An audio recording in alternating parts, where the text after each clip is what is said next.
రేపు జూబ్లీహిల్స్ ఉప ఎన్నికల ఓట్లు లెక్కించడానికి ఎలక్షన్ అధికారులు అన్ని ఏర్పాట్లు పూర్తి చేశారు. యూసఫ్గూడలోని కోట్ల విజయభాస్కర్ రెడ్డి ఇండోర్ స్టేడియం వద్ద భారీ భద్రత ఏర్పాటు చేశారు. ఈసీ రూల్స్ ను ఖచ్చితంగా పాటించాలని సూచించారు ఎన్నికల అధికారులు. ఎప్పటికప్పుడు కౌంటింగ్ అప్డేట్స్ పైన ఈసీ వెబ్సైట్ లో ఉంచుతామని అన్నారు.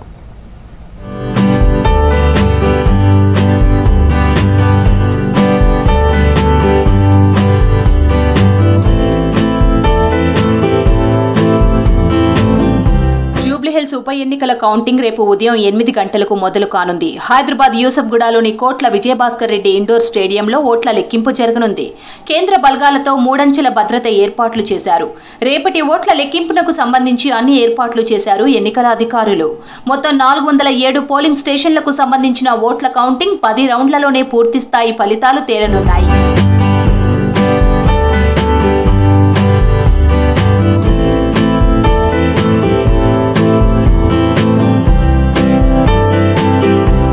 టేబుల్ దగ్గర 3 అధికారులు కౌంటింగ్ లో పాల్గొంటారన్నారు. జూబ్లీహిల్స్ ఉప ఎన్నికల్లో 194,631 మంది ఓటు వేశారు. మొత్తం 48.49% పోలింగ్ నమోదైందని తెలిపారు ఎన్నికల అధికారులు. బుధవారం సాయంత్రం వరకు పోస్టల్ బ్యాలెట్ ఓట్లు ఒక్కటి రాలేదన్నారు. హోమ్ ఓటింగ్ కోసం 103 మంది నుంచి అప్లికేషన్లు రాగా 101 మంది ఓటు వేశారని తెలిపారు అధికారులు.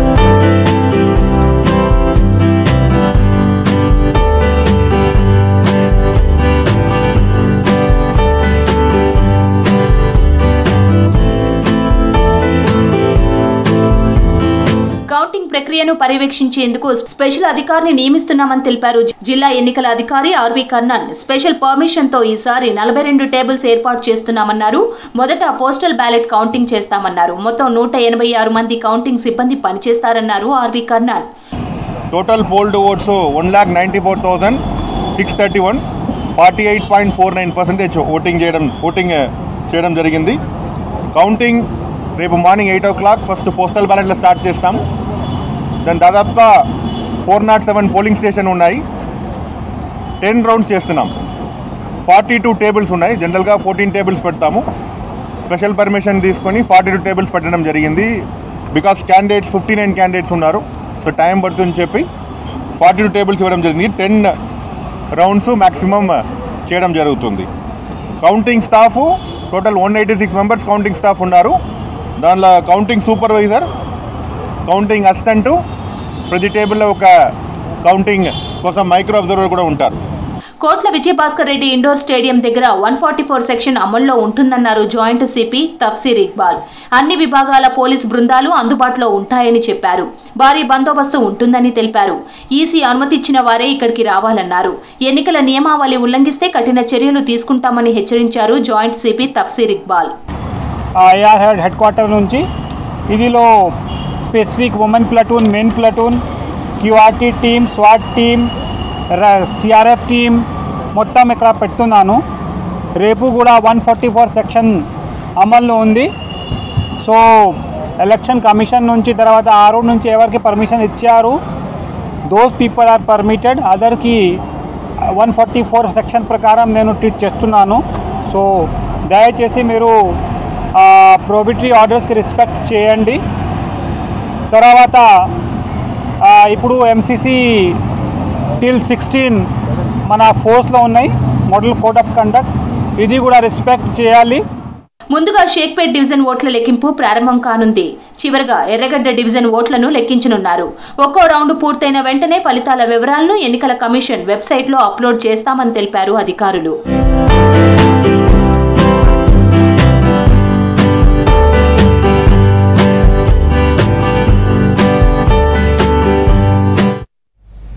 వచ్చే శీతాకాల పార్లమెంటు సమావేశంలో బీసీ బిల్లు పెట్టేలా కేంద్రంపై ఒత్తిడి తీసుకొచ్చేలా పోరాటం చేయాలని అన్నారు బీసీ నేతలు. ఇందిరా పార్క్ వద్ద బీసీ కుల సంఘాల నాయకుల ఆధ్వర్యంలో ధర్నా చేశారు. ఈ నిరసనకు వివిధ పార్టీల నాయకులు హాజరై వారి మద్దతు ప్రకటించారు. 42% రిజర్వేషన్లు సాధించే వరకు పోరాటం చేస్తామని అన్నారు బీసీ నేతలు.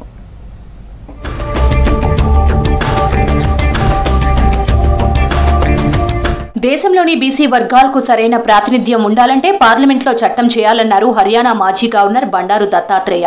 ఇందిరా పార్క్ వద్ద ధర్మ పోరాట దీక్షను చేపట్టిన బీసీ సంఘాల నాయకులను అభినందించారు.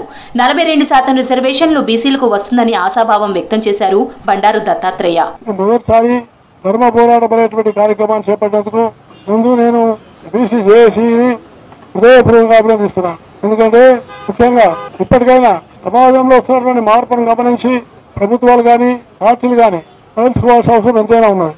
ఈ బీసీ వర్గాలకు సరైనటువంటి ఒక ప్రాతినిధ్యం ఉండాలని చట్టరూపంలో చేస్తే కానీ మిగతా వారితో పోటీ పడి నిలబడలేరని నేను మీకు సభాముఖంగా మనం చేస్తున్నాను. స్థానిక సంస్థల్లో బీసీలకు చట్టబద్ధంగా 42% రిజర్వేషన్లు కల్పించిన తరువాతే ఎన్నికలు నిర్వహించాలని డిమాండ్ చేశారు BC JAC chairman MP R Krishnaiah. పాత రిజర్వేషన్లతో ఎన్నికలకు పోవాలనే ఆలోచనను ప్రభుత్వం విరమించుకోవాలంటూ హైదరాబాద్ బర్కత్పురాలో విద్యార్థులతో కలిసి ర్యాలీ చేశారు. 42% రిజర్వేషన్ల కోసం రాష్ట్ర ప్రభుత్వం కులగణన చేపట్టి చట్టసభల్లో బిల్లు ఆమోదించి గవర్నర్కు పంపించారని గుర్తు చేశారు. హైకోర్టులో రిజర్వేషన్ల బిల్లుపై ప్రభుత్వం న్యాయవాదులను పెట్టి వాదించాలని కోరారు ఆర్ కృష్ణయ్య. అసెంబ్లీలో చట్టం చేశారు. అదేవిధంగా న్యాయపరమైన అవరోధాలు తొలగిపోవడానికి జనాభా కక్ష దాని ప్రకారం 56% జనాభా ఉంటే 42% రిజర్వేషన్ ఇచ్చారు. అట్లాంటప్పుడు ఈ కేసు బలంగా ఉంది, ఎలాంటి అవరోధాలు లేవు. ఈ కేసు కోర్టులలో గెలుస్తుంది, హైకోర్టులో గెలుస్తుంది, సుప్రీంకోర్టులో గెలుస్తుంది. ఎవరు అడ్డం వచ్చినా వదిలిపెట్టేది లేదు. 42% బీసీల రిజర్వేషన్లు సాధించాలంటే ప్రజల మద్దతు ఉండాలన్నారు పీసీసీ ప్రచార కమిటీ చైర్మన్ మాజీ ఎంపీ మధు యాష్కి. పార్లమెంట్లో బిల్లు పాస్ చేయించేలా మెజార్టీ పార్టీల మద్దతును కూడగట్టాలని సూచించారు. ఒక్కో రోజు ఒక్కో విభాగం వద్ద సమావేశాలు నిర్వహించి రిజర్వేషన్ పై చర్చించాలన్నారు మధు యాష్కి. ఒక వర్గంగా ఏర్పడి ఎస్సీ ఎస్టీ బీసీ మైనార్టీ మనం అందరం ఏకంగా ఒక వర్గంగా ఏర్పడ్డప్పుడే ఇది సాధన అవుతుందని కూడా, రాష్ట్ర విభజన జరిగితే సామాజిక న్యాయం కూడా ఏర్పడుతుంది, వసీ వర్గీకరణ సమస్య కూడా తీరుతుంది, అత్యధిక శాతం ఉన్న జనాభాకి అధికారంలో పాలు పంచుకునే నిర్ణయాధికారం చేసే అవకాశం వస్తుందని చెప్పి భావించడం జరిగింది. నేను ఎప్పుడు అంటుండేవాడిని, సాధించుకుంది సగం తెలంగాణ, సాధించాల్సింది సంపూర్ణ సామాజిక తెలంగాణ రావాలని కోరుకున్నాను. అది జరగలేదు. అట్లా వివిధ గ్రూపులని ఇది మీకు కూడా నష్టం అవుతుంది, ఇదేదో జాదవ్ శ్రీనివాస్కు ఇంకో రాజకీయ పార్టీలకు సంబంధించింది కాదు, ఇది లేక బీసీ వర్గాలకు కొన్ని సజెస్తున్న వాళ్ళకు కూడా కాదు. ఇది మనం ఎట్లా జీవితం అయిపోయింది, రేపటి భవిష్యత్తు కొరకు ఏ విధంగా ఉండాలి దానిపైన జరుగుతూ ఉంది. బీసీ రిజర్వేషన్లు 42% పెంపు చేయడానికి చేస్తున్న ఉద్యమానికి సంపూర్ణ మద్దతు తెలుపుతున్నానని అన్నారు టీజేఎస్ చీఫ్ కోదండరాం. ఈ పోరాటాన్ని ఉధృతం చేయడానికి టీజేఎస్ నిర్ణయం తీసుకుందని తెలిపారు. రిజర్వేషన్ల సాధనకై అందరూ పోరాటం చేయాలని పిలుపునిచ్చారు కోదండరాం. ఇవాళ మరి మనం బీసీ రిజర్వేషన్లు 42% పెంపుకై చేస్తున్నటువంటి ఈ పోరాటానికి నేను సంపూర్ణ మద్దతు తెలియజేస్తున్నా. ఇది మనకు కీలకమైన హక్కు. ఈ హక్కు భాగస్వామ్యాన్ని కల్పిస్తుంది, ప్రజాస్వామ్యాన్ని విస్తృతపరుస్తుంది. మళ్ళీ ఈ పోరాటం ముందుకు తీసుకువెళ్ళటానికి మా వంతు సంపూర్ణ సహకారం భాగస్వామ్యం ఉంటుందని హామీ ఇస్తూ ఈ నెల 26న ఢిల్లీలోని జంతర్ మంతర్లో బీసీలకు 42% రిజర్వేషన్ సాధన కోసం మాల మహానాడు తరపున ధర్నా చేస్తున్నామని తెలిపారు ఎమ్మెల్సీ అద్దంకి దయాకర్. బీసీ నాయకులు పెద్ద ఎత్తున పాల్గొనాలని పిలుపునిచ్చారు. పార్లమెంటు సెషన్లో చలో ఢిల్లీ కార్యక్రమాలను చేయాలని బీసీ సంఘాలకు సూచించారు అద్దంకి దయాకర్. కోర్టులు కూడా 1 నెల తర్వాత వచ్చేది వస్తుంది, తర్వాత కౌంటర్ కూడా 2 వారాల తర్వాత వచ్చేది. దాని తర్వాత హైకోర్టు ఏమిస్తుందాన్ని, హైకోర్టు నుంచి అప్పీల్కు ప్రభుత్వం పోతుంది సుప్రీంకోర్టు. ఒకవేళ వ్యతిరేకంగా వస్తే, లేదంటే అనుకూలంగా వస్తే వ్యతిరేకులు సుప్రీంకోర్టుకు పోతారు. ఎటొచ్చి మళ్ళీ ఇదంతా కూడా సుప్రీంకోర్టులో నడుస్తుంది. కానీ పార్లమెంట్లో చట్టం అనేది ప్రధానమైన అంశం. మనం క్షేత్రస్థాయి నుంచి నిర్మాణం ఇప్పటికి చేసిండ్రు, క్షేత్రస్థాయి నుంచి ఉద్యమాన్ని నిర్మించడానికి కార్యాచరణ రూపొందించాల్సిన అవసరం ఉన్నది. ఎక్కడికక్కడికి ఆయా స్థానిక నాయకత్వం ఎమ్మెల్యేల క్యాంప్ ఆఫీసుల ముందు కానీ ఎమ్మెల్యేల దగ్గరికి వెళ్ళి వినతి పత్రాలు ఇవ్వడంతో పాటు వాళ్ళ మీద ఒత్తిడి తెచ్చే కార్యక్రమం తేవాల్సిన అవసరం ఉందని నాకు అనిపిస్తున్నది. మొదటి దశలో ఏ విధంగా ముందుకు పోవాలనేది మీరు ఒక కార్యాచరణ తీసుకోవాలని నేను విజ్ఞప్తి చేస్తున్నా. పెద్ద ఎత్తున బీసీ సంఘాలు కూడా దేశవ్యాప్తంగా వాళ్ళు ఉద్యమించడానికి సిద్ధంగా ఉన్నారు. కాబట్టి ఇది మొదటి విజయంగా సాధించుకొని రెండో విజయానికి మనం అందరం పోవడానికి మీ వెంట మేము ఉన్నామని చెప్పి తెలియజేస్తూ జై బీసీ. అన్ని పార్టీలు వ్యక్తులు బీసీలకు 42% రిజర్వేషన్ కు మద్దతు తెలిపారన్నారు బీసీ సంక్షేమ సంఘం అధ్యక్షులు జాజుల శ్రీనివాస్ గౌడ్. బీసీలకు రిజర్వేషన్ వచ్చిన తరువాతే స్థానిక సంస్థల ఎన్నికలకు వెళ్లాలని ప్రభుత్వాన్ని డిమాండ్ చేశారు. వచ్చే పార్లమెంటు సమావేశంలో బీసీ బిల్లు పెట్టేలా కేంద్రం మీద ఒత్తిడి తీసుకురావాలని కాంగ్రెస్ ను కోరారు జాజుల శ్రీనివాస్ గౌడ్. ఈరోజు ఈ ధర్మ పోరాట దీక్ష పల్లె నుంచి పట్నం వరకు ప్రతి గ్రామంలో, మండలంలో, జిల్లా కేంద్రాల్లో ఈ దీక్ష కొనసాగుతుంది. ఈ దీక్ష ఎవరికి వ్యతిరేకం కాదు. ఈ దీక్ష ఎవరి పీఠాలను కదిలించడానికి కాదు. ఈ దీక్ష పాలకుల ఎవరైతే ఢిల్లీ పాలకులు ఉన్నారో, ఎవరైతే గల్లీ పాలకులు ఉన్నారో ఆ పాలకులు కళ్ళు తెరిచి ఈ ధర్మాన్ని రక్షించడానికి రాజ్యాంగాన్ని సవరించి బీసీలకు విద్యా, ఉద్యోగ, రాజకీయ రంగాల్లో 42% రిజర్వేషన్లు సాధన కోసం మాత్రమే ఈ దీక్ష పెట్టినాం. చేయాల్సింది కేంద్ర ప్రభుత్వం చేయాలి. నరేంద్ర మోదీ బీసీ అయినప్పటికీ 11 సంవత్సరాలుగా నరేంద్ర మోదీ గారు చేసింది ఏంది అంటే బీసీలకు అల్లికి అల్లి, సున్నకు సున్నా. ఆయన ఏమి చేయలే. ఇవాళ మీరు కాంగ్రెస్ పార్టీ రాహుల్ గాంధీ గారు ఇవాళ దేశవ్యాప్తంగా కులగణన కావాలి, ఎవరి వాటా వాళ్ళకు దక్కాలి అని చెప్పి రాహుల్ గాంధీ గారు అంటున్నారు. కాబట్టి రాహుల్ గాంధీ గారిని తీసుకొని అలాగే అఖిల పక్షాన్ని తీసుకొని ఇవ్వాలి అని చెప్పి మేము డిమాండ్ చేస్తున్నాం. గౌరవ ప్రధానమంత్రి నరేంద్ర మోదీ గారు అపాయింట్మెంట్ ఇవ్వకపోతే, మీకు సమయం ఇవ్వకపోతే అక్కడనే ప్రధానమంత్రి ఇంటి ముందర వంట వార్పు పెట్టండి. రాష్ట్రపతి గారిని కూడా కలవండి. రాష్ట్రపతి గారు ఇవ్వకపోతే రాష్ట్రపతి భవన్ ముందర వంట వార్పు కార్యక్రమం పెట్టండి, లేదా అక్కడనే బైఠాయించండి. మీరు కొట్లాడితే బీసీ సమాజం మీ వెంట ఉంటది. వచ్చే శీతాకాల పార్లమెంట్ సమావేశాల్లో బీసీ బిల్లు పెట్టి చట్టం చేసేలా కేంద్రంపై పోరాడాలని పిలుపునిచ్చారు బీసీ నేతలు.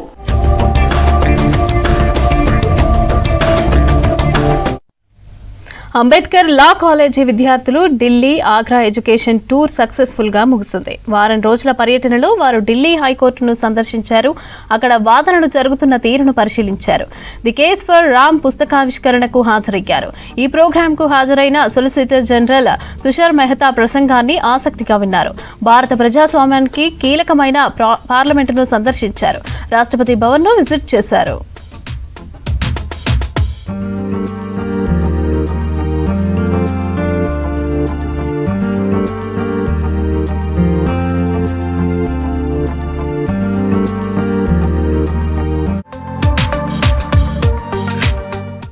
ఢిల్లీ, ఆగ్రా, మధురలోని వివిధ చారిత్రక ప్రదేశాలను సందర్శించారు.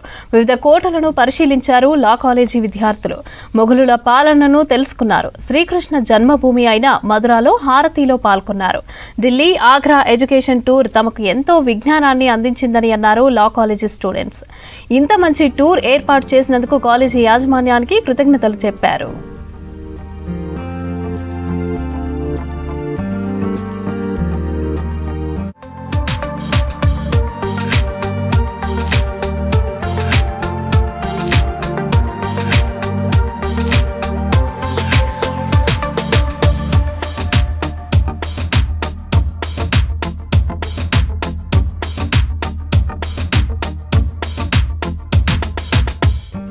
అంబేద్కర్ లా కాలేజీ విద్యార్థులు Delhi, Agra education tour successful గా ముగిసింది. వారం రోజుల పర్యటనలో వారు ఢిల్లీ హైకోర్టును సందర్శించారు. అక్కడ వాదనలు జరుగుతున్న తీరును పరిశీలించారు. ది కేస్ ఫర్ రామ్ పుస్తకావిష్కరణకు హాజరయ్యారు. ఈ ప్రోగ్రాంకు హాజరైన సొలిసిటర్ జనరల్ తుషార్ మెహతా ప్రసంగాన్ని ఆసక్తిగా విన్నారు. భారత ప్రజాస్వామ్యానికి కీలకమైన పార్లమెంటును సందర్శించారు. ఇక రాష్ట్రపతి భవన్ను విజిట్ చేశారు.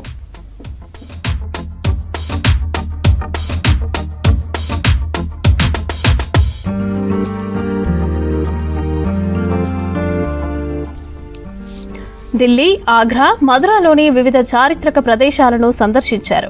వివిధ కోటలను పరిశీలించారు లా కాలేజీ స్టూడెంట్స్. మొఘలుల పాలనను తెలుసుకున్నారు. శ్రీకృష్ణ జన్మభూమి అయిన మధురలో హారతీలో పాల్గొన్నారు. ఢిల్లీ, ఆగ్రా ఎడ్యుకేషన్ టూర్ తమకు ఎంతో విజ్ఞానాన్ని అందించిందని అన్నారు లా కాలేజీ స్టూడెంట్స్. ఇంత మంచి టూర్ ఏర్పాటు చేసినందుకు కాలేజీ యాజమాన్యానికి కృతజ్ఞతలు చెప్పారు.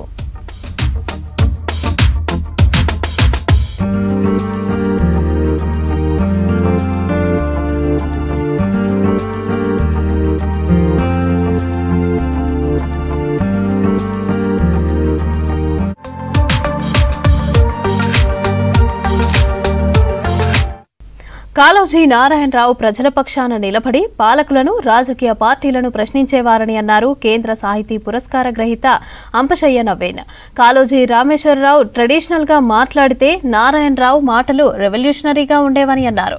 హనుమకొండలో కాళోజీ ఫౌండేషన్ ఆధ్వర్యంలో కాళోజీ సోదరుల యాది సభ నిర్వహించారు. అందశ్రీ మృతికి సంతాపంగా 2 నిమిషాల పాటు మౌనం పాటించి నివాళులర్పించారు రచయితలు. ఈ కార్యక్రమానికి కాళోజీ ఫౌండేషన్ సభ్యులు, కవులు, రచయితలు, విద్యావంతులు హాజరయ్యారు. రిటైర్డ్ జడ్జి రాజేందర్ జించో దంపతులు, ప్రముఖ ఉర్దూ కవి అంజనీ కుమార్ గోయల్ కు కాళోజీ సోదరుల స్మారక పురస్కారం 2025ను అందజేశారు నిర్వాహకులు. కాళోజీ నారాయణరావు గారు సరే ఆయన ప్రజాకవర్ణం అని ఆయన అసలు ఏం చెప్పాడు, ఆయన అసలు క్రమంగా ఆయనలో వచ్చినటువంటి ఒక ముఖ్యమైన ఆయన సందేశం ఏమిటి, ఆయన జీవితం ఏంటి, సందేశం ఏమిటి అని చూస్తే నాకేమనిపిస్తున్నారు చాలామంది చెప్పారు ఆ పాయింట్ని ఏంటంటే ఆయన ఎప్పుడు ఇచ్చేయన ఈశ్వరుడని ఖచ్చితంగా చెప్తాను అన్నాడు. ఆయన ఇచ్చేయన ఈశ్వరుడని అంటే తన తన తన కోరిక, తన భావం అదే ముఖ్యం ఆయనకు. అంటే ఒక ఇండివిజువలిస్టిక్ ఎలిమెంట్ ఆయన చాలా ఎక్కువగా ఉండేది. అందువల్ల ఆయన ఏ భావానికి కూడా ఆయన లొంగేవాడు కాదు. ప్రతి ఫిలాసఫీలో ఏదో ఒక లోపం ఉంటుంది అనేవాడు ఆయన. అయితే తన ఫిలాసఫీ ఏంటిది, తన ఫిలాసఫీ ఏంటంటే తను ఏదైతే ఇష్టపడతాడో, ఇచ్చైన ఈశ్వరుడు అన్నాడు కదా, ఏదైతే బాగా ఇష్టపడతాడో దాన్ని నేను నమ్మాను తప్ప ఒక ఫిలాసఫర్ని వీళ్ళు ఇట్లా చెప్పాడు అని ఎవరు చెప్పినా సరే దాన్ని ఆయన అంగీకరించేవాడు కాదు. తన భావాలు తనవే ముఖ్యమైనవి. అందువల్ల ఆ ఇండివిజువలిస్టిక్ ఎలిమెంట్ ఆయన చాలా ఎక్కువగా ఉండేది. అందుకని ఆయన ఎప్పుడు ఈ పార్టీలెస్ డెమోక్రసీ మీద ఆయన నమ్మకమే, కానీ ఇట్ షుడ్ బి పార్టీలెస్ అనేవాడు. హక్కుల కార్యకర్తగా ధైర్యంగా నిలబడ్డా అంటే కాళోజీ గారు. నేను కమ్యూనిస్ట్ కాదు, మార్క్సిజం చదవలేదు, కానీ కాళోజీ నుంచి మానవతావాదం నేర్చుకున్నాను. ఆయనతో దాదాపు ఒక 20 సంవత్సరాలు తిరిగినాను.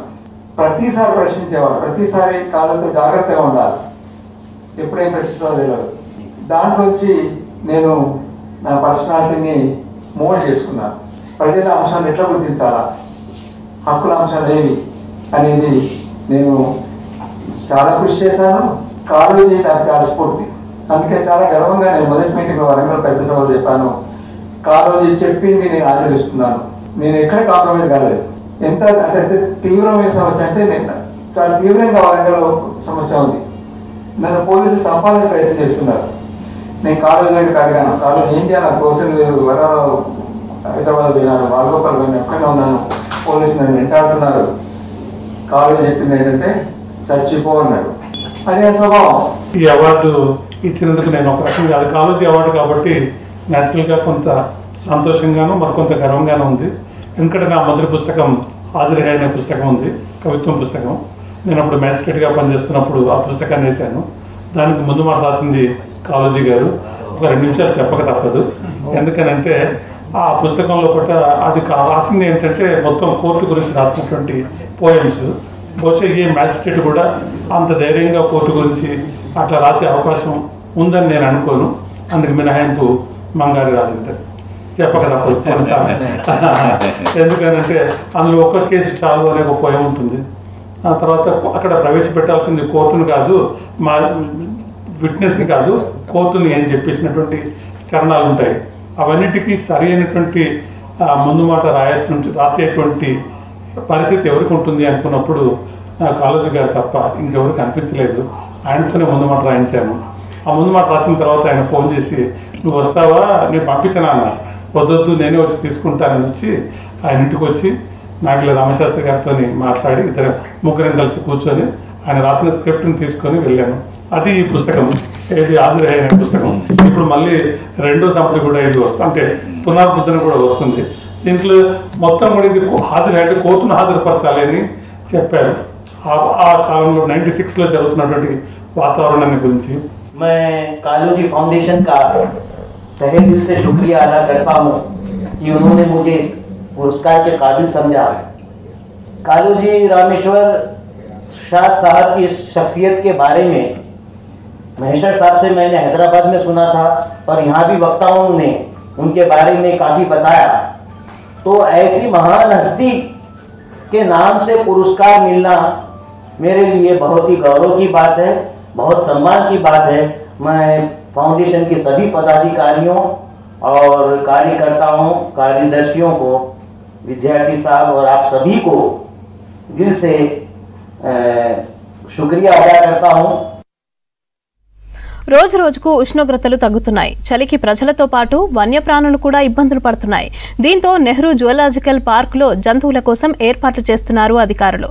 హీటర్లు, green shades, gunny bags, 100 watts బల్బులు, చిన్న మట్టి కుండలు ఏర్పాటు చేస్తున్నారు. ఎన్క్లోజెస్, క్వారంటైన్ వార్డుల పైకప్పులను గన్నీ రోల్స్తో కప్పి జంతువులకు చలిగాలులు రాకుండా చూస్తున్నారు.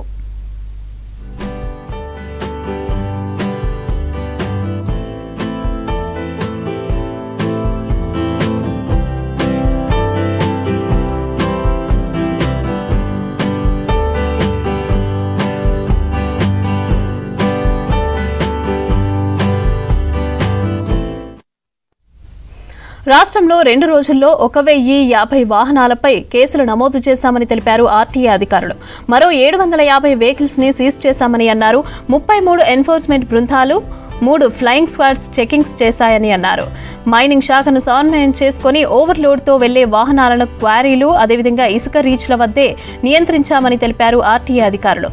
వాహనాలకు ఫిట్నెస్ లేకున్నా ట్యాక్స్ కట్టకుండా తిరిగే వాహనాలను సీజ్ చేస్తామని హెచ్చరించారు రవాణా శాఖ అధికారులు.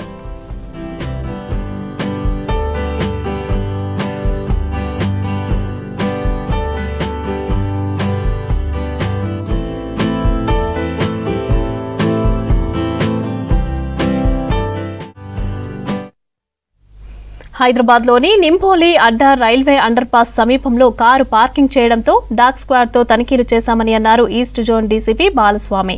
భద్రతా చర్యలలో భాగంగా బాంబ్ స్క్వాడ్తో చెకింగ్ చేశామని తెలిపారు. అయితే ఈ కారులో ఎలాంటి పేలుడు పదార్థాలు కూడా, అదేవిధంగా అనుమానాస్పద వస్తువులు దొరకలేదని తెలిపారు. కాచిగూడకి చెందిన బాలాజీ అనే వ్యక్తి నుంచి సమీర్ అనే వ్యక్తి కారు కొన్నాడు. ఇక అదేవిధంగా తాగిన మైకంలో రైల్వే అండర్ పాస్ సమీపంలో వదిలేసి వెళ్లాడని తెలిపారు పోలీసులు.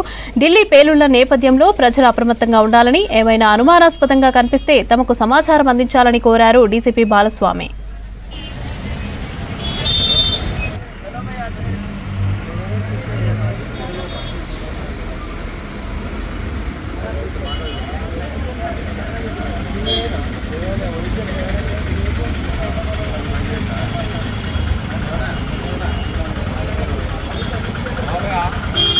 जाओ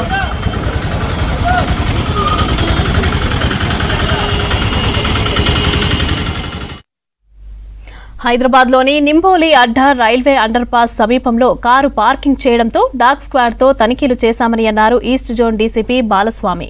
భద్రతా చర్యలలో భాగంగా బాంబ్ స్క్వాడ్తో చెకింగ్ చేశామని తెలిపారు. ఈ కారులో ఎలాంటి పేలుడు పదార్థాలు, అనుమానాస్పద వస్తువులు దొరకలేదని అన్నారు. కాచిగూడకి చెందిన బాలాజీ అనే వ్యక్తి నుంచి సమీర్ అనే వ్యక్తి కారు తీసుకున్నాడు. తాకిన మైకంలో రైల్వే అండర్ పాస్ సమీపంలో వదిలేసి వెళ్లాడని తెలిపారు పోలీసులు.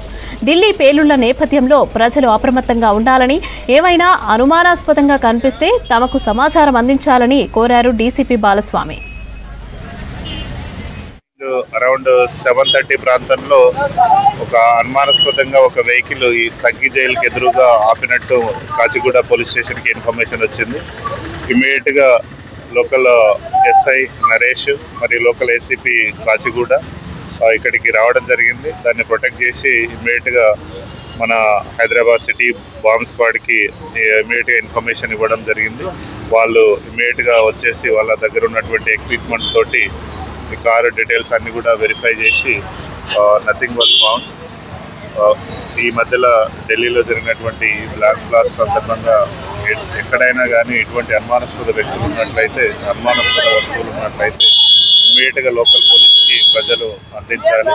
ఇక్కడ ఇమ్మీడియట్గా ఇన్ఫార్మ్ చేసినటువంటి పబ్లిక్ ఎవరైతే ఉన్నారో, సిటిజన్ ఎవరైతే ఉన్నారో వాళ్ళందరికీ కూడా పోలీస్ వారి తరఫున ధన్యవాదాలు తెలుపుతున్నాము. ఇక్కడ మనకు అన్ఫార్చునేట్లీ నథింగ్ వాజ్ ఫౌండ్ కాబట్టి ఇప్పుడు దాన్ని రిమూవ్ చేస్తున్నాము. దీన్ని వెరిఫై చేసినప్పుడు ఇతని ఓనరు బాలాజీ అనే అతను రెసిడెంట్ ఆఫ్ కాచిగూడ. ఇతను ఎస్టర్డే ఒక డ్రైవింగ్ కోసం అని ఒక సమీర్ అనే పర్సన్స్కి ఇవ్వడం జరిగింది. అతను తాగిన మత్తులో ఇక్కడ పార్క్ చేసి వెళ్ళినట్టు తెలుస్తూ ఉంది. అది సీసీటీవీ ఫుటేజ్ వెరిఫై చేసి వారిపైన కూడా ఇక్కడ పార్క్ చేసినందుకు వారిపైన కూడా. మేడ్చల్ జిల్లా కుకట్పల్లి భాగ్యనగర్ కాలనీలో ప్రధాన రహదారిలోని సెల్లార్లో ఉన్న వైన్ షాపులు తొలగించాలని ధర్నా చేశారు భాగ్యనగర్ కాలనీ అసోసియేషన్ సభ్యులు. కృష్ణవేణి బిల్డింగ్ సెల్లార్లో వైన్ షాప్ నిర్వహించడంతో తీవ్ర ఇబ్బందులు ఎదుర్కొంటున్నామని వాపోయారు స్థానికులు. ఇక మెట్రోకు దగ్గరగా ఉండటం, పక్కనే విద్యాసంస్థలు, సాయిబాబా గుడి ఉన్నా నిర్వాహకులు ఏదీ పట్టించుకోవటం లేదని అన్నారు. మందుబాబులు ఫుల్లుగా తాగి మహిళల పట్ల అసభ్యంగా ప్రవర్తిస్తున్నారని తెలిపారు. ఇక అధికారులు స్పందించి ఈ షాపును తొలగించాలని, లేదంటే ధర్నా కంటిన్యూ చేస్తామని హెచ్చరించారు ప్రజలు.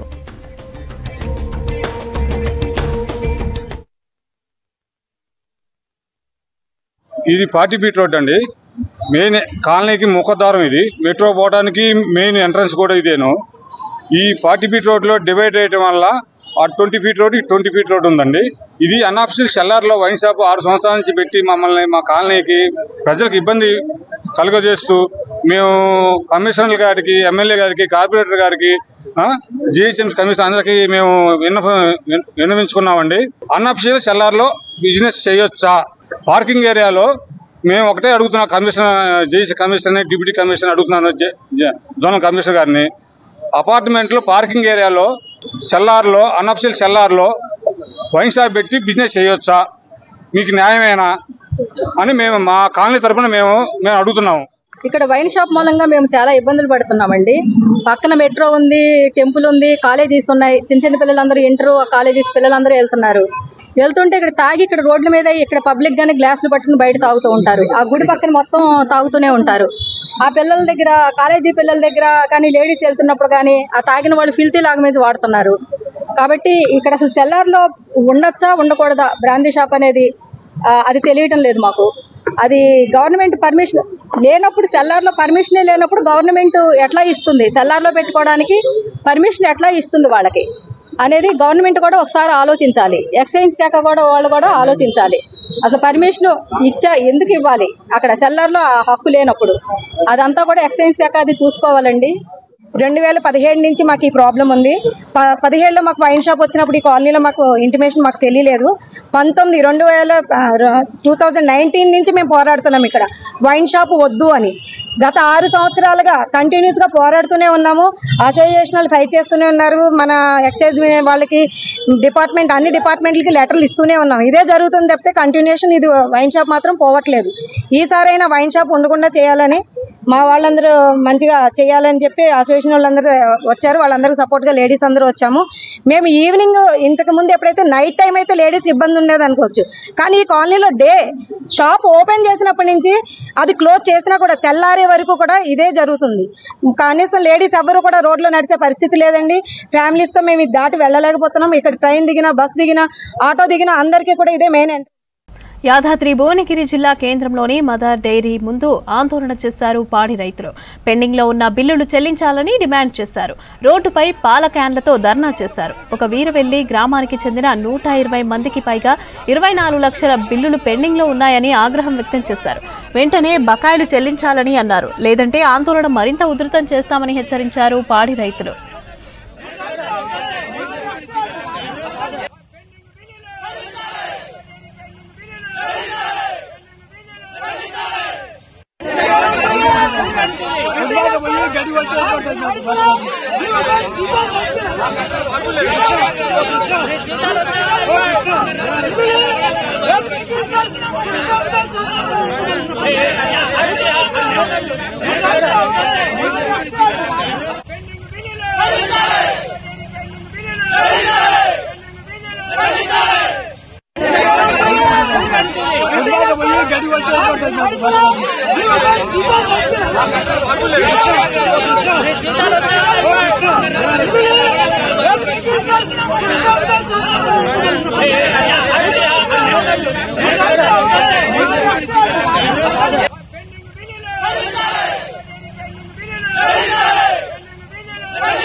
సామాన్యులకు ఉపశమనం కల్పిస్తోంది రిజర్వ్ బ్యాంక్ ఆఫ్ ఇండియా.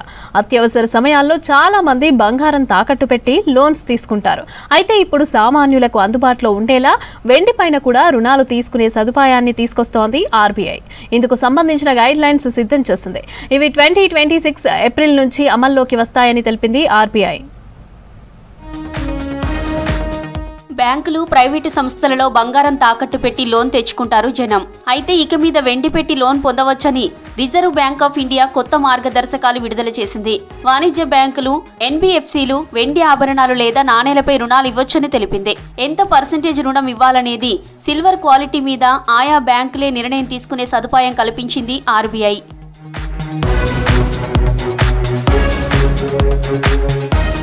వచ్చే సంవత్సరం ఏప్రిల్ నుంచి వెండిపై లోన్ తీసుకోవచ్చని తెలిపింది ఆర్బీఐ. ఈ రుణాన్ని ఆభరణాలు లేదా నాణేల రూపంలో వెండి లేదా బంగారంపై మాత్రమే ఇవ్వవచ్చని సూచించింది ఆర్బీఐ. వెండి ధరను నిర్ణయించడానికి బ్యాంకులు లేదా ఎన్బిఎఫ్సిలు గత 30 రోజుల సగటు ముగింపు ధరను లేదా మునుపటి రోజు ముగింపు ధరను ఏది తక్కువైతే దాన్ని తీసుకుంటాయి. ఈ ధర India bullion and jewellers association limited లేదా గుర్తింపు పొందిన కమోడిటీ ఎక్స్చేంజ్ ఇష్యూ రేటుపై ఆధారపడి ఉంటుందన్నారు ఎక్స్పర్ట్స్. ఇది ఎందుకు చేసింది అంటే ముఖ్యంగా సిల్వర్ రేట్స్ విపరీతంగా పెరిగాయి. ఇప్పటిదాకా కూడా బ్యాంక్స్ సిల్వర్ మీద ఎప్పుడు లోన్ ఇవ్వలేదు. దీంతో ఎవరైతే అందుబాటులో బంగారం తాకట్టు పెట్టి డబ్బులు తీసుకోవాలనుకుంటున్నారో వాళ్ళకి బ్యాంకుల నుంచి లోన్ రాకపోవడంతో వాళ్ళందరూ ఈ పెట్టి వెండర్ దగ్గర తాకట్టు పెట్టడం మొదలెట్టారు. దీంతో వాళ్ళు మోసపోవడం ఎక్కువ అవుతుంది. ఎందుకంటే రేట్స్ బాగా పెరిగిపోయాయి. చాలామంది దాన్ని తాకట్టు పెడదాం అనుకుంటున్నారు కాబట్టి ఇప్పుడు గోల్డ్ లేని వాళ్ళు కూడా మంచి వాల్యూ వస్తుంది అని బ్యాంక్స్ని ఎంకరేజ్ చేసి బ్యాంక్స్కి పర్మిషన్ ఇచ్చింది. దీనివల్ల జనరల్గా ఎవరైతే మీకు రూరల్ అండ్ సెమీ అర్బన్ అక్కడ మనకున్న రికార్డ్స్ ప్రకారం మోర్ దాన్ 60% సిల్వర్ వాళ్ళ దగ్గరే ఉంది. సో వాళ్ళందరికీ కూడా ఫైనాన్షియల్ ఇంక్లూజన్ అంటారు. సో వాళ్ళందరూ కూడా బ్యాంక్స్కి వెళ్ళి ఇప్పుడు దాన్ని కావాలంటే తాకట్టు పెట్టుకొని లోన్ తీసుకోవచ్చు. And it is more regulated now. రుణాలిచ్చే సమయంలో ఆభరణాలలోని రాళ్లు లేదా ఇతర లోహాల విలువను లెక్కలోకి తీసుకుంటారన్నారు నిపుణులు. రుణగ్రహీత సమక్షంలోనే ఆభరణాలు లేదా వెండిని తనిఖీ చేస్తారు. అన్ని ఛార్జీలు, వేలం ప్రక్రియ, తిరిగి చెల్లించే గడువులు రుణ ఒప్పందంలో బ్యాంకులు తెలుపుతాయి. అన్ని పత్రాలు, సమాచారం స్థానిక భాషలో లేదా కస్టమర్ ఎంచుకున్న భాషలో అందిస్తామని తెలిపారు నిపుణులు. రీసెంట్గా గవర్నమెంట్ ఆర్బీఐ రూల్స్ ప్రకారము Benka Gold yet to start the silver buyings like release gold how process we do the same way we do silver process also. What customer get benefit means they get actual silver cost than the other NBFCs. Benka is very much high cost paying to the customers. As gold we pay now silver the same prices, so customers can get 100% of the silver value of the. బ్యాంక్లో తాకట్టు పెట్టిన ఆభరణాలు, వెండి రుణం settle చేసిన తర్వాత 7 పని దినాల్లోపు తిరిగి చెల్లించాలని సూచిస్తోంది ఆర్బీఐ. రుణం తీసుకున్న వారు తిరిగి చెల్లించకపోతే తాకట్టు పెట్టిన వెండిని వేలం ద్వారా విక్రయించవచ్చని తెలిపింది ఆర్బీఐ.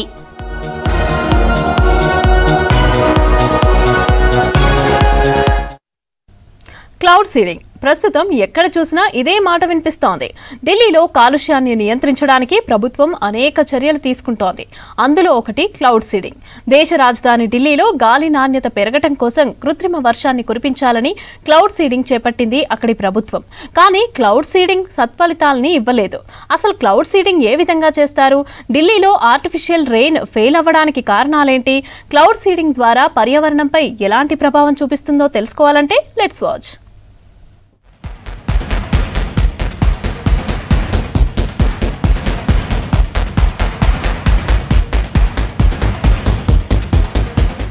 రోజురోజుకు వాతావరణంలో భారీ మార్పులు వస్తున్నాయంటున్నారు పర్యావరణవేత్తలు. అయితే అతివృష్టి లేకపోతే అనావృష్టి, వీటిని అరికట్టేందుకు టెక్నాలజీని ఉపయోగిస్తున్నారు. కరువు, వడగాల్పులు, తుఫాన్లు, వరదలు, కార్చిచ్చు వంటివి వచ్చినప్పుడు వినియోగిస్తున్నారు. కోట్లు ఖర్చు పెట్టి క్లౌడ్ సీడింగ్ పద్ధతిని ఉపయోగించి కృత్రిమ వర్షాన్ని కురిపిస్తున్నారు.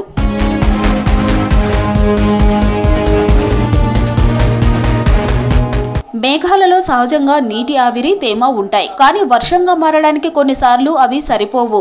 అప్పుడు క్లౌడ్ సీడింగ్ ద్వారా వర్షాలను కురిపించవచ్చంటున్నారు వాతావరణ నిపుణులు. విమానాలు, రాకెట్ల ద్వారా మేఘాలపై రసాయనాలను చల్లి కృత్రిమ వర్షాన్ని రప్పించవచ్చన్నారు. మేఘాలకు silver iodide, potassium iodide, dry ice ఉప్పు వంటి ప్రత్యేక పదార్థాల ద్వారా వర్షం లేదా మంచు కురిపించవచ్చన్నారు weather officer Dharmaraju. Cloud seeding అనగానే వాతావరణంలో మనం సర్వసాధారణంగా సృష్టించేటువంటి సాంకేతిక మార్పిడి అని చెప్పొచ్చు. ముఖ్యంగా ఒక చోట ఉన్నటువంటి తేమను కాస్త ఇంకొక చోట కూడేటట్టు చేయడం అనేది క్లౌడ్ సీడింగ్ కింద మనం తీసుకొస్తుంటాం. అంటే ఒక తేమతో కూడిన గాలి అంతా కూడా ఇంకొక చోటకి మనం ఉన్నటువంటి సాంకేతిక పరిజ్ఞానంతో ఆ మాయిశ్చర్ అంతటిని కూడా ఇంకొక చోటకి తరలించడం అనమాట. దానివల్ల పర్యావరణంలో ఇంబ్యాలెన్స్ అనేది కూడా ఉండే అవకాశం కూడా కనిపిస్తుంది. ముఖ్యంగా ఈ క్లౌడ్ సీడింగ్ ప్రాసెస్ అనేది కూడా ఖర్చుతో కూడుకుంది కాబట్టి సో ఎక్కువగా ఈ క్లౌడ్ సీడింగ్ చేసే ప్రక్రియ అనేది ఇంకా పునరుద్ధరించే ప్రాసెస్ కూడా జరుగుతూనే ఉంది. సాంకేతిక పరిజ్ఞానం పెంపొందించబడినప్పటికీ కూడా ఈ క్లౌడ్ సీడింగ్ ప్రాసెసింగ్ అనేది కూడా ఇంకా అనేక మార్పులు చేయవలసి ఉంది.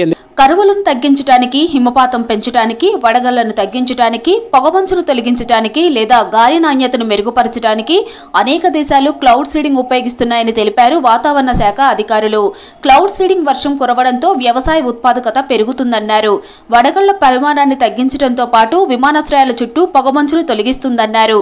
పొగమంచును ఒక చోట నుంచి తరలించడానికి కూడా ఎక్కువగా వాడుతూ ఉంటారు. ఏవి విమానాశ్రయ సంస్థల్లో కనుక చూసుకున్నట్లయితే ఎక్కువగా ఈ యొక్క క్లౌడ్ సీడింగ్ ఎఫెక్ట్స్ ద్వారా కూడా అక్కడ ఉన్నటువంటి మంచు ప్రభావితమైనటువంటి ప్రదేశాన్ని పొడిబారిన ప్రదేశంగా చేయడానికి కూడా ఎక్కువగా ఉపయోగిస్తారు. సో ఇవన్నీ చేసినప్పటికీ కూడా ఇది ఎక్కువ ఖర్చుతో కూడుకున్నది. అలాగే చూసుకున్నట్లయితే పర్యావరణం మీద ఎక్కువ సమతుల్యత ఇంబ్యాలెన్స్ని చేస్తుంది. కాబట్టి ఎక్కువగా ఈ యొక్క ప్రాసెస్ చేసే ముందు అనేక విషయాలు పరిగణలోకి తీసుకుంటూ ఉండాలి. దేశ రాజధాని ఢిల్లీలో వాయు కాలుష్యం అధికంగా ఉంటుంది. వర్షాకాలం, ఎండాకాలం తక్కువగా ఉన్నా చలికాలంలో ఎక్కువ మోతాదులో ఉంటుంది. ఇదే సమయంలో పంజాబ్, హర్యానాలో రైతులు పంట వ్యర్థాలను కాలుస్తారు. ఇలా ఓవైపు పొగమంచు, మరోవైపు వాయు కాలుష్యంతో అక్కడి ప్రజలు శ్వాస తీసుకోవడానికి కూడా తీవ్ర ఇబ్బందులు పడుతుంటారు. ప్రతి సంవత్సరం ఇదే పరిస్థితి ఉంటుంది. వీటికి చెక్ పెట్టేందుకు ఢిల్లీ సర్కార్ గాలి నాణ్యతను పెంచడానికి, కృత్రిమ వర్షం కురిపించడానికి క్లౌడ్ సీడింగ్ చేపట్టింది. కానీ మేఘాల్లో తేమ ఎక్కువగా ఉండటంతో ఈ ప్రయత్నం విజయవంతం కాలేదన్నారు వెదర్ ఆఫీసర్స్. క్లౌడ్ సీడింగ్ పద్ధతి ద్వారా 20 నుంచి 30% వరకు కూడా వర్షాన్ని మనం పుట్టించవచ్చు. సక్సెస్ రేట్ అనేది చాలా తక్కువగానే ఉంటుంది. ఎంతో ఖర్చుతో కూడుకున్నప్పటికీ కూడా ఈ యొక్క సక్సెస్ రేట్ వచ్చేసరికి చాలా ఒక సవాలుతో కూడుకుందనే చెప్పాలి. ఒక్కొక్కసారి సక్సెస్ అవుతుంది, ఒక్కొక్కసారి ఫెయిల్యూర్ కూడా అవుతుంది. ఇంత ఖర్చు పెట్టిన తర్వాత అది ఫెయిల్యూర్ అయింది అంటే చాలా లాస్ కూడా ఉంటుంది. కాబట్టి సక్సెస్ రేట్ అనేది చాలా తక్కువగానే ఉంటుందనే చెప్పొచ్చు. క్లౌడ్ సీడింగ్ కు కోట్ల రూపాయలు ఖర్చు చేసినా 20 నుంచి 25% సక్సెస్ రేటు ఉంటుందన్నారు వాతావరణ శాఖ అధికారి ధర్మరాజు. కృత్రిమ వర్షం కురవడానికి ఉపయోగించే రసాయనాలతో భూమి, నీరు కాలుష్యం అవుతుందన్నారు వెదర్ ఆఫీసర్స్. ఒక విధంగా ఇది పర్యావరణానికి ఎక్కువ నష్టాన్ని వాటిల్లా చేస్తుంది. అలాగే భూమి మీద, అలాగే గాల్లో ఉన్నటువంటి నీటి మీద కూడా ఎక్కువ ప్రభావితం చూపిస్తుంది. కాబట్టి దీని మీద ఎక్కువ అవగాహనతో పాటు ఇటువంటి పర్యావరణ నష్టాలు కూడా ఎక్కువ చదవవలసి ఉంటుంది. కృత్రిమ వర్షాలతో కాలుష్యం పెరుగుతోందంటున్నారు వాతావరణ శాఖ అధికారులు.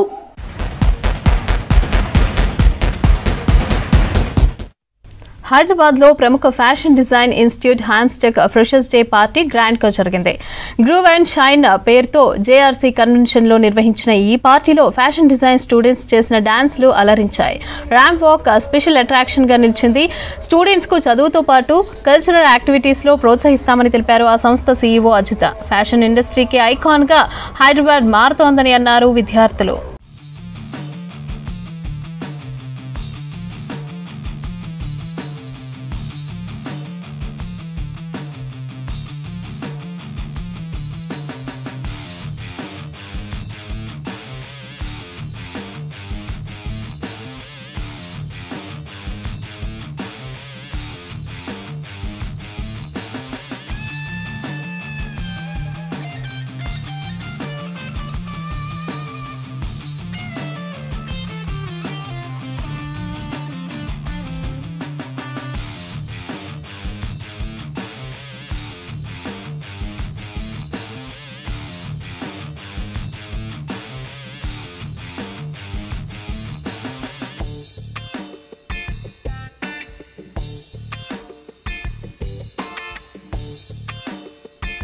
హామ్స్టెక్ ఉన్నది క్రియేటివ్ ఫీల్డ్స్లో అండి. క్రియేటివ్ ఫీల్డ్స్లో చాలా కోర్సెస్ ఉన్నాయి. Fashion design, interior design, photography, graphic design, we have baking, culinary arts, there are many courses. So ఈ కోర్సెస్ ఎందుకు అని అంటే there are various opportunities.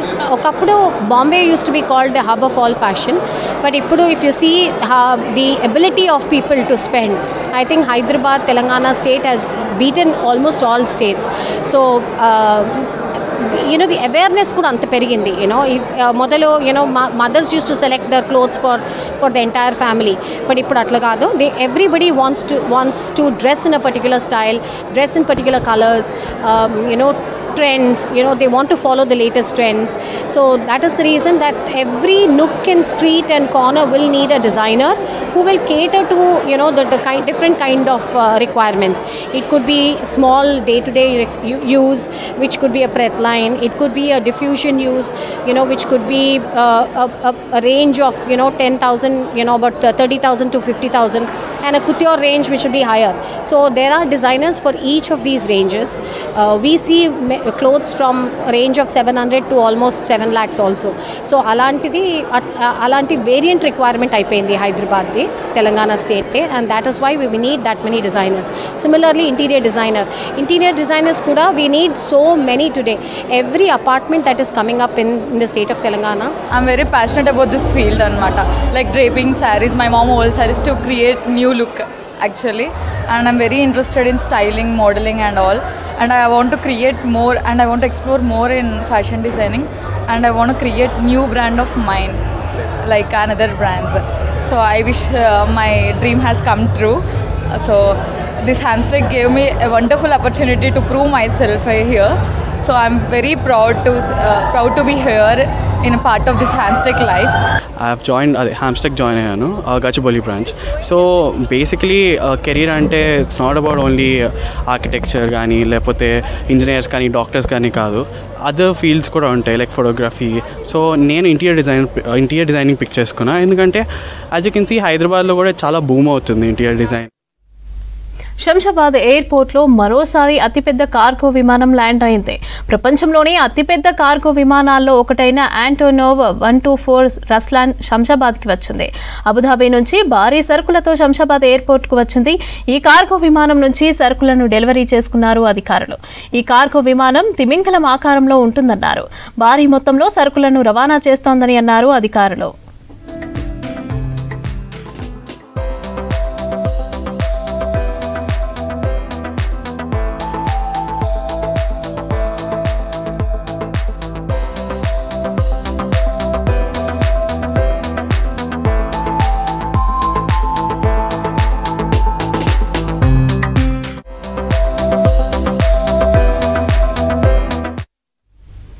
Medchal జిల్లా కుత్బుల్లాపూర్ జీహెచ్ఎంసీ సర్కిల్ ఆఫీసులో మంటలు చెలరేగాయి.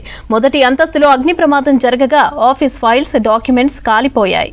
ఫైర్ సిబ్బందికి సమాచారం అందించారు అధికారులు. వెంటనే వచ్చిన అగ్నిమాపక సిబ్బంది ఫైర్ ఇంజన్లతో మంటలను అదుపు చేశారు. అయితే ఈ అగ్ని ప్రమాదంపై అనుమానం వ్యక్తం చేస్తున్నారు స్థానికులు. ఫైర్ యాక్సిడెంట్ ఎలా జరిగిందో విచారణ చేయాలని కోరుతున్నారు ప్రజలు.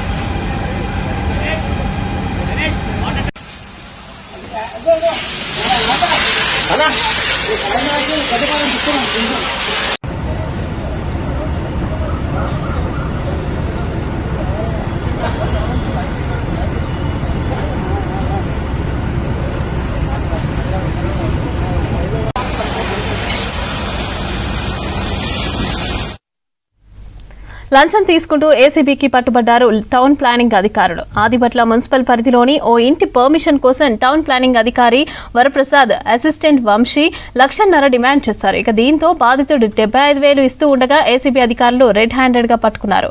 మోత్కూరు ఆనందం అనే వ్యక్తి 4 అంతస్తుల బిల్డింగ్ నిర్మిస్తున్నారు. పర్మిషన్ కోసం అధికారుల దగ్గరకు వెళ్తే 1.5 లక్షలు డిమాండ్ చేశారు. 80,000 ఇస్తానని చెప్పి ఏసీబీ అధికారులను ఆశ్రయించాడు ఆనంద్. 75,000 ఇస్తూ ఉండగా పట్టుకున్నారు.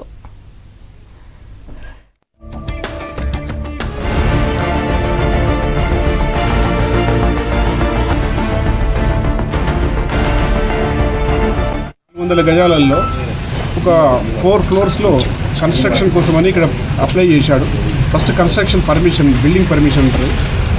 ఆ బిల్డింగ్ పర్మిషన్ కోసం అప్లై చేసినప్పుడు అది శాంక్షనింగ్ డిలే అవుతుందని ఇక్కడ వచ్చి కలిస్తే ఇక్కడ టౌన్ ప్లానింగ్ ఆఫీసర్ వరప్రసాద్ గారు, బి వరప్రసాద్ గారు, అతన్ని కలిసినప్పుడు 1.5 లక్ష ఫస్ట్ ఇనిషియల్గా 1.5 లక్షలు ఇవ్వాలని డిమాండ్ చేశారు. తర్వాత అదే రోజు 1 లక్ష రూపాయల వరకు దాన్ని రెడ్యూస్ చేశారు ఇతని రిక్వెస్ట్ మీద.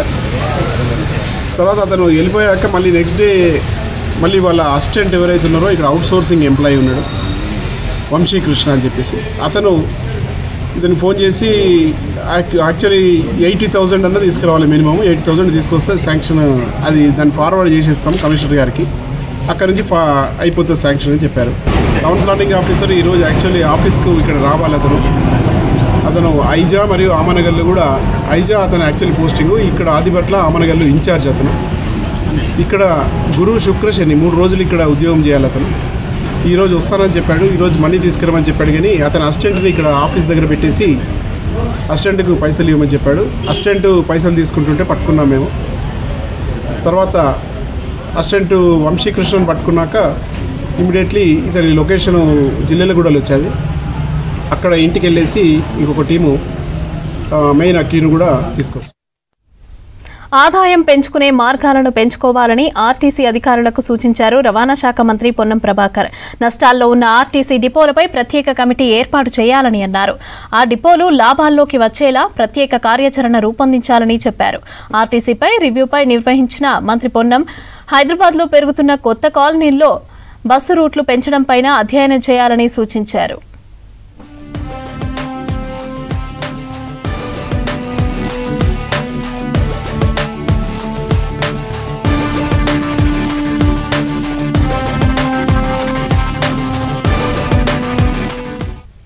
కారుణ్య స్కీమ్ కింద నియమితులైన కండక్టర్ల ప్రొవిజన్ పీరియడ్ 3 సంవత్సరాల నుంచి 2 ఏళ్లకు తగ్గించే విషయాన్ని పరిశీలించాలని అన్నారు మంత్రి పొన్నం.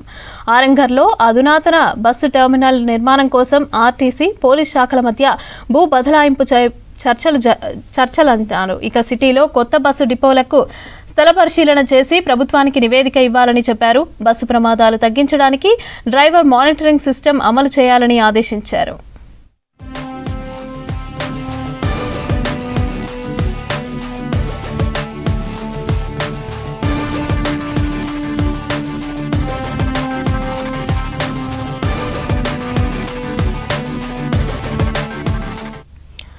సీఎం రేవంత్ రెడ్డి ఆలోచనలకు అనుగుణంగా 4th సిటీలో బస్ టెర్మినల్ ఏర్పాటు, అదేవిధంగా బస్సు సౌకర్యాలపై అధ్యయనం చేయాలని అన్నారు మంత్రి పొన్నం. త్వరలో రాష్ట్ర వ్యాప్తంగా కండక్టర్లు, డ్రైవర్లు, ఇతర ఉద్యోగులతో జూమ్ సమావేశం నిర్వహిస్తామని చెప్పారు. మేడారం జాతరకు ప్రత్యేకంగా బస్సులు నడపడానికి ఏర్పాటు చేయాలన్నారు. మహాలక్ష్మి పథకం వచ్చిన తర్వాత సంక్షోభంలో ఉన్న ఆర్టీసీ క్రమక్రమంగా లాభాల బాటలోకి వస్తోందన్నారు పొన్నం. అయితే మహాలక్ష్మి టికెట్ ఆదాయమే కాకుండా అదనపు ఇన్కమ్ పైన కూడా దృష్టి సారించాలని ఆదేశించారు.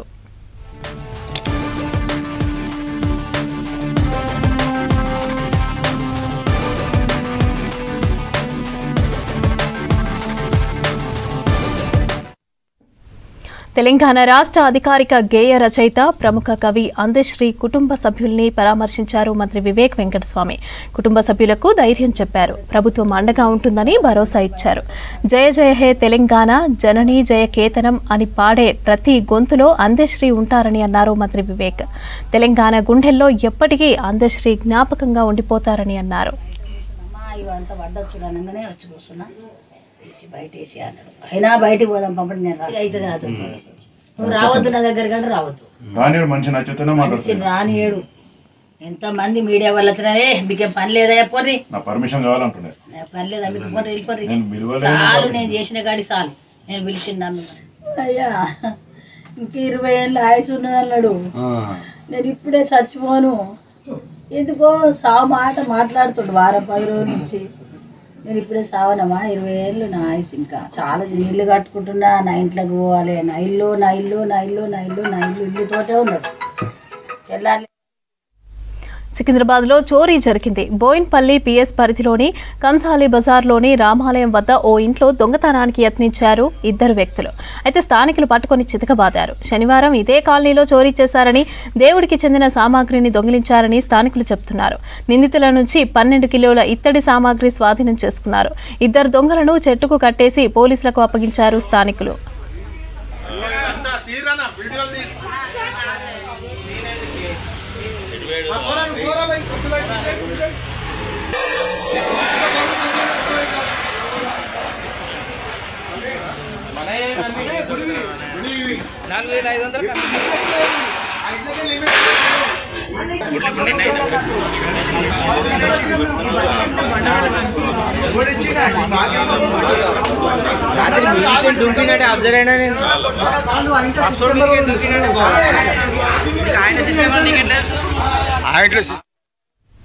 హైదరాబాద్ చైతన్యపురి పిఎస్ పరిధిలో గ్యాస్ సిలిండర్ లీక్ చేసుకుని ఓ మహిళ ఆత్మహత్యాయత్నం చేసింది. సిలిండర్ ఒక్కసారిగా పేలడంతో మంటలు చెలరేగాయి. దీంతో మహిళ తీవ్రంగా గాయపడింది. ప్రమాదంలో గాయపడిన మహిళను ఉస్మానియా హాస్పిటల్కి తరలించారు. 90% కంటే ఎక్కువ కాలిపోవడంతో ఆమె పరిస్థితి విషమంగా ఉందని తెలిపారు డాక్టర్లు. బాధితురాలు గతంలోనూ టాయిలెట్ క్లీనర్ తాగి ఆత్మహత్యాయత్నం చేసినట్టు తెలుస్తోంది. అయితే ఈ ఘటనపై కేసు నమోదు చేసి దర్యాప్తు చేస్తున్నారు పోలీసులు.